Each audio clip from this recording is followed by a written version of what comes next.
welcome back to my channel. If you're new here, my name is Natalia. I'm a holistic vocal coach. I help people not only transfer their voices, but I also help them to transform their lives. And I'm so happy you joined me for another video.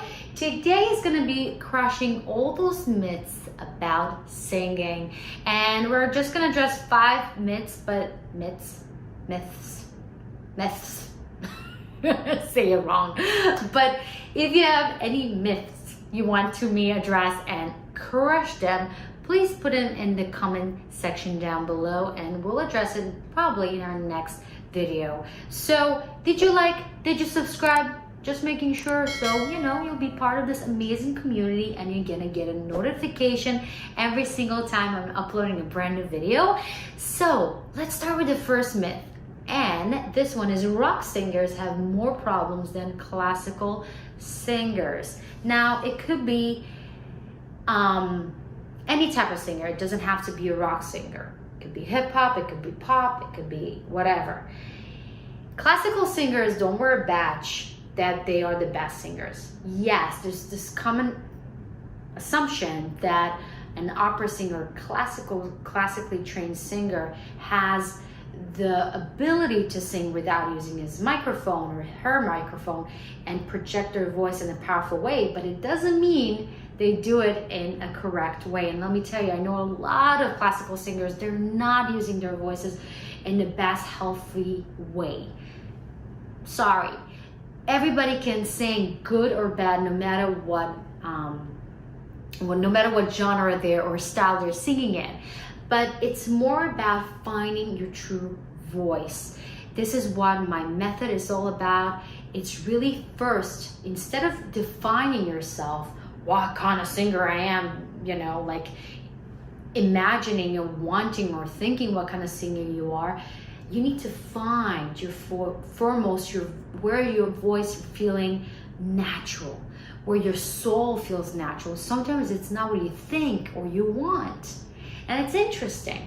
For me, I love classical singing and I love also pop. I love combining those two together. Not all classical singer can sing pop or pop singer can sing classical, but I was having the gift that my voice could shift very easily between those two. And that's why I created with my my partner Gilad Paz, Voce Nova, which means fresh voice in Latin.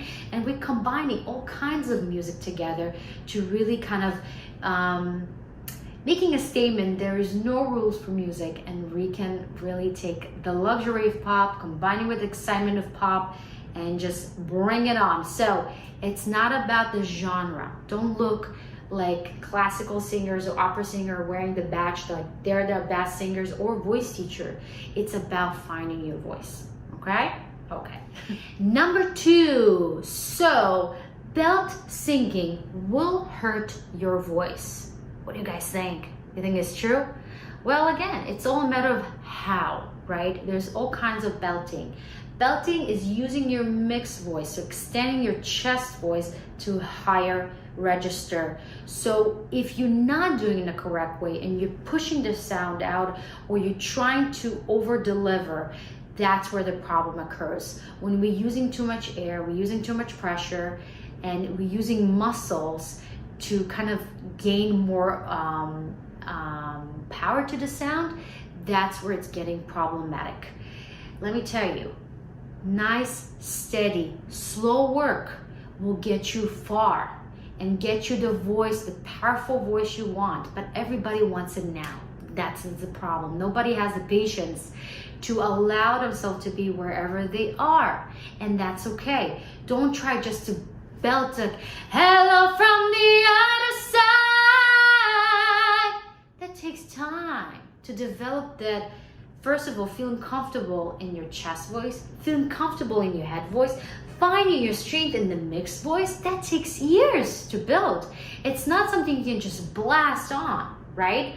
And that's fine, but people trying to right away do it and just kind of jump into it without having really finding and understanding how their voice and their instrument works. So patience, guys, but definitely it's not true. You can belt in a very healthy way, and I'll put in the description bar below the video that talks about belting. Next one is you should always exercise your cords before singing.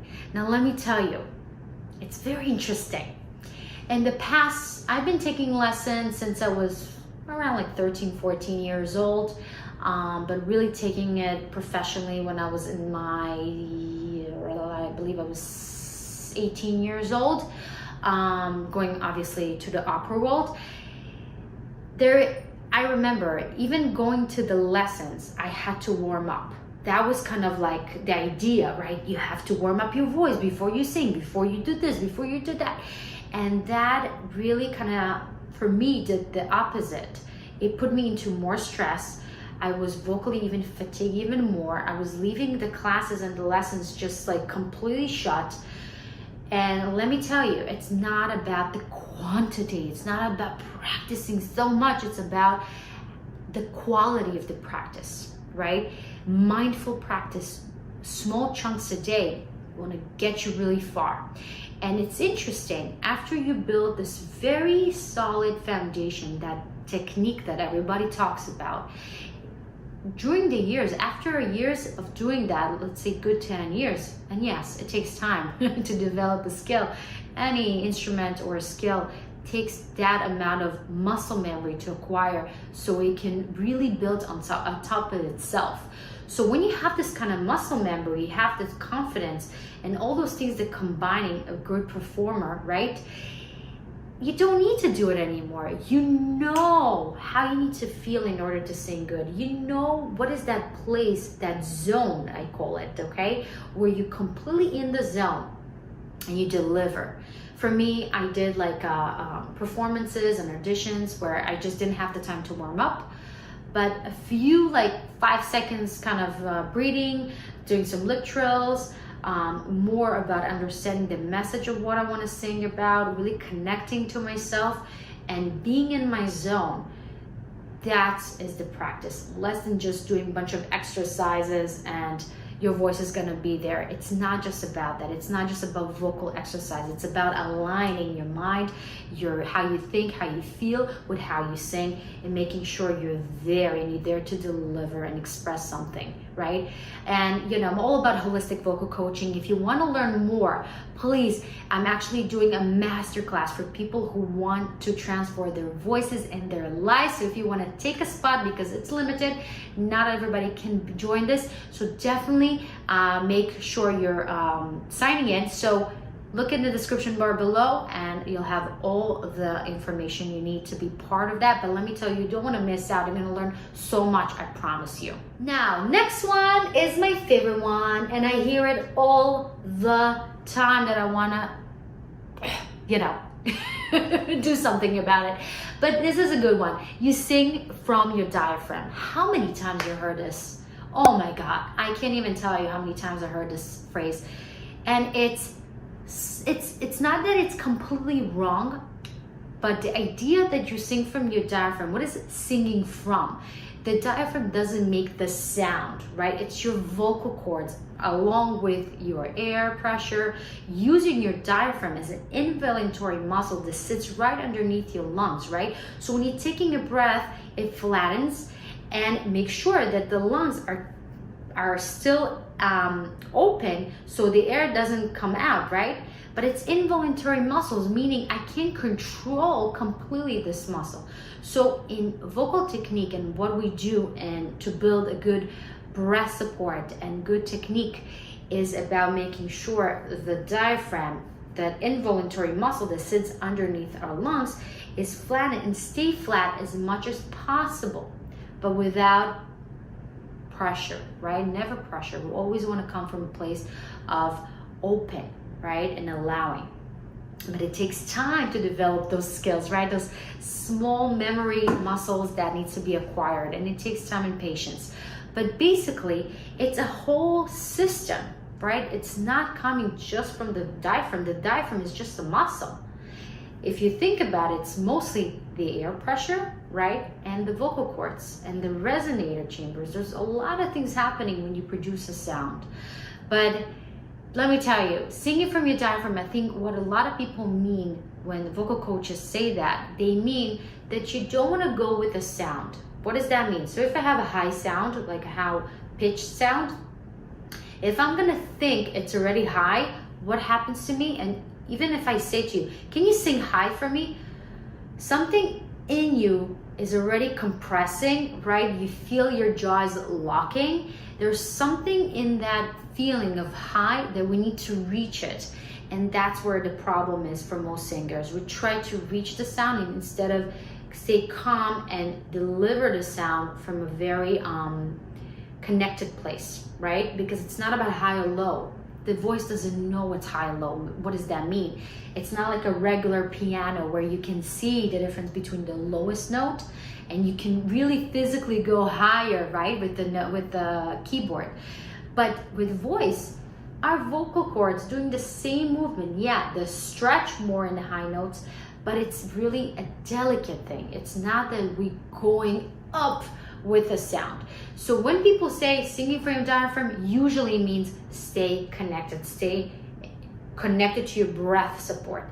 And this is a better term to refer. So there's a lot of different terms and kind of like imaginary things that my voice teacher used to say to me. Think about flying squirrels. And I'm not kidding, like top opera singer, vocal voice teacher. It's crazy. The metaphors are nuts because it stimulates our brain and our body just reacts and just produces the sound. But you have to go deeper with vocal technique and understand really how it works. Make sense? Makes sense. Now, our last and fifth myth that we want to crush today is if you are a female or male vocalist who can sing high, you are an alto or bass or something else, a lower type of version of your voice. Let me tell you something. I remember when I started, I told you I started to sing around 18 professionally. That voice teacher told me, when I was little, I had a high voice, but growing up, I didn't really use my high voice in a healthy way, my head voice. And she just said to me, you weren't born with high notes. Now, what a powerful statement to make for a young singer, right? And it's how important it is for voice teachers, never assume anything and never make a statement for your students. But whatever, she meant well, because she couldn't sing high for whatever reason. And she was an actual mezzo-soprano, right? And she told me, either you were born with this or you don't. And I say to myself, okay, so I guess I'm a mezzo-soprano or alto, whatever you want to call it. And this has really limited me. And the problem with this, that if you already putting yourself in that box, and you will be that box, I urge you to understand, no matter if your voice sits comfortably in the lower range, in the middle range, or the high range. It's all about being comfortable and make sure your voice feels comfortable in all those ranges. So what does that mean? If I'm naturally an alto or mezzo-soprano singer, it doesn't mean that I'm just gonna sing low notes. I need to expand my range. So in order for me to have those comfortable notes actually sound better, because it's about frequency. Sound, it's about frequencies.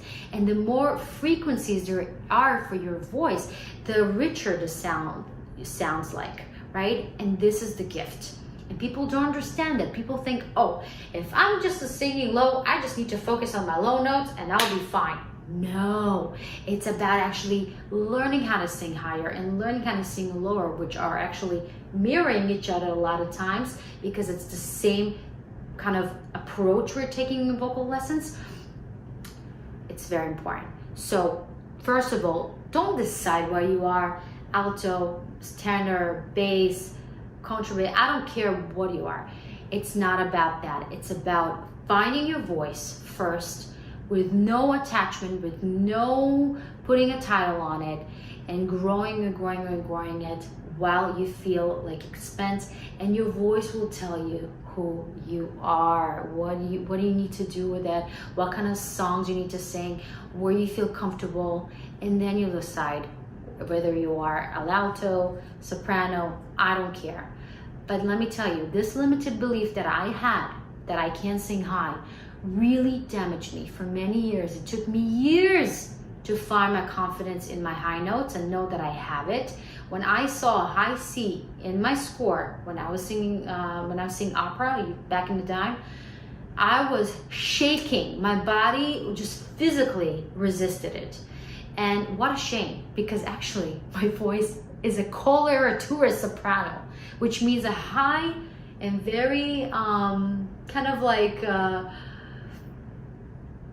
high. How to say coloratura? Coloratura means colorful, right? So it's really kind of doing different kind of tricks with your voice where it feels most comfortable. That's where it is. And when I changed that mindset, I kind of like opened my mind to it and actually enjoy singing high notes. Let me tell you, that's where the magic happens. And everything after that, all my middle voice and my low notes sounded even better. So don't listen and don't believe somebody to tell you you cannot do something. Got it? Got it. Good. So before we wrap up, guys, if you have any other things you want to ask, or you feel like, is it true or not? I would love to hear. Comment them below.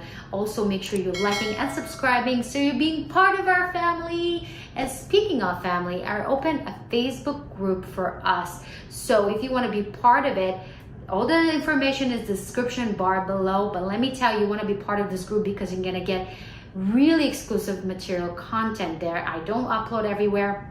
And also, it's a group where we support one another. So if you're uploading a brand new video, you're uploading your performance, you're uploading your post on Instagram, we help one another to kind of uplift and spread some love. You know, I feel like we all need that. Also, if you want to be part of my masterclass, I'm doing a free masterclass for everybody who loves to sing. You want to understand how to learn how to sing. So I'm gonna make it very simple for you. Not only help you to transfer your voice, but also transfer your life. We're gonna talk about mindset. We're gonna talk a lot of really cool stuff. So you definitely don't wanna miss it. So all the information is gonna be in the description bar below. So don't miss it out. And with that, guys, I love you. Have a fantastic rest of your day, and I'll see you in our next video. Bye.